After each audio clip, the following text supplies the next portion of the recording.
Another victim identified from years ago on Long Island, found not far from Gilgo Beach. But this time, cops are not charging the accused Gilgo serial killer, Rex Heuermann. Police there found a body in 1997 in Hempstead Lake State Park. She's just now been identified, 28 years later.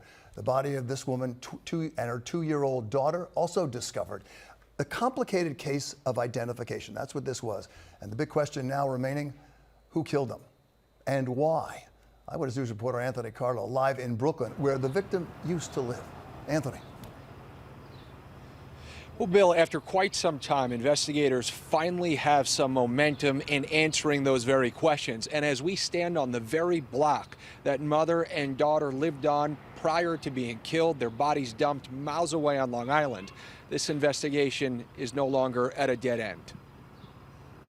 Known as Peaches because of this tattoo on her chest, her identity remained a mystery for decades. But she was a person with a name and face. Wednesday, we saw Tanya Denise Jackson for the very first time. This is her daughter, Tatiana Marie Dykes. Only 2 years old, the toddler's body was dumped along Ocean Parkway near Gilgo Beach, though her skeletal remains would not turn up until April 2011.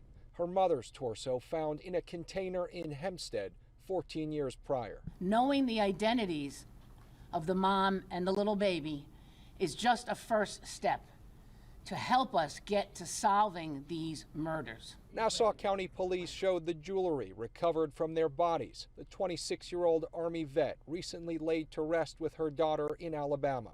It took painstaking work and the FBI's forensic genealogy tools. As a result of this technology, the interviews, the further DNA testing and analysis, we can now provide the names to both victims. Jackson and her daughter lived on 54th Street in Brooklyn at the time they were killed. We were born and raised on this block, and for them to figure out also an innocent baby, why would you kill a baby? It comes as a shock to longtime residents. Authorities want them to see images of the car the single mom drove, a 1991 Geo Storm. Estranged from her family, investigators are asking anyone Jackson served with in the military and the public to come forward. Every little thing we can find out about her leading up to her death will help us to solve this horrific crime. One that has long been associated with the Gilgo Beach serial killings. Even though there is no clear connection now, investigators have not yet ruled out a tie to Rex Heuermann. We never gave up on striving for justice for either Tanya or Tatiana, and we will not. The Nassau County Police Department is now offering a $25,000 reward to anyone who comes forward with information leading to the arrest and the conviction of the killer. We are told the family of the victims were brought some peace with today's news. We're live in Sunset Park, Brooklyn. Anthony Carlo, Channel 7 Eyewitness News.